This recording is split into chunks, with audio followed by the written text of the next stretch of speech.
ஒரு கழுகோட முட்டைய கோழிகளோட முட்டைகளோட ஒருத்தன் கலந்து வச்சுட்டான். அந்த கழுகு முட்டை கோழி முட்டைகளோடய ஒன்னா சேர்ந்து பொரிச்சனால அந்த கழுகும் கோழிகளோடய வாழ ஆரம்பிச்சது. அப்படி கோழிகளோடய அந்த கழுகும் வாழ்ந்து வளர்ந்தனால அந்த கழுகும் அந்த கோழி மாதிரியே நடக்க ஆரம்பிச்சிச்சு. ஏன் அந்த கோழி மாதிரியே பேசவும் ஆரம்பிச்சிச்சு. அந்த கழுகு தன்னால பறக்க முடியுங்கிறதே மறந்து வெறும் நடக்கவும் ஓடவும் மட்டுமே ஆரம்பிச்சிச்சு. ஏன்னா அதை சுத்தி இருந்த கோழிகள்னால பறக்க முடியாது. அந்த கோழிகள் முயற்சியே பண்ணல பறக்கணும். அந்த கோழிகளை பார்த்தே வளர்ந்தனால அந்த கழுகும் பறக்க கூட முயற்சி பண்ணல. இப்படியே நாட்கள் கடந்து போக திடீர்னு ஒரு நாள் ஒரு கழுகு வானத்துல கம்பீரமா பறந்து போயிட்டு இருந்தது. அப்படி அந்த கழுகு கம்பீரமா பறந்து போறத அந்த கோழிகள் பார்த்துட்டு அந்த கோழிகள் பேசிக்கிச்சு, நம்மளால அது மாதிரி பறக்கவே முடியாது, ஏன்னா அது வானத்துல படைக்கப்பட்டது, நம்மளாம் பூமிக்கு படைக்கப்பட்டவங்க, என்னைக்குமே நம்ம தகுதியை தாண்டி நம்ம ஆசைப்படக்கூடாது அப்படின்னு சொல்லி அந்த கோழிகள் பேசிக்கிச்சான். அது அந்த கழுகு ஆமா ஆமான்னு சொல்லி சொல்லிச்சான். வானத்தையே தொலைச்சிட்டு பறக்கிற அளவுக்கு எல்லா தகுதிகளும் இருந்த அந்த கழுகு கடைசி வரைக்கும் ஒரு கோழியாவே வாழ்ந்து இறந்தும் போச்சு.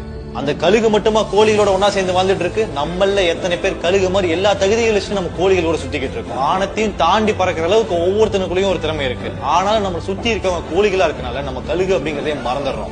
நண்பன் யார் என்று சொல், நீ யார் என்று சொல்கிறேன்னு சும்மாவா சொன்னாங்க. அதனால இந்த வீடியோவை உங்க ஃப்ரெண்டுக்கு ஷேர் பண்ணி விட்டுட்டு என்னைக்குமே நல்ல நண்பர்களோட மட்டுமே பழகுங்க. இதே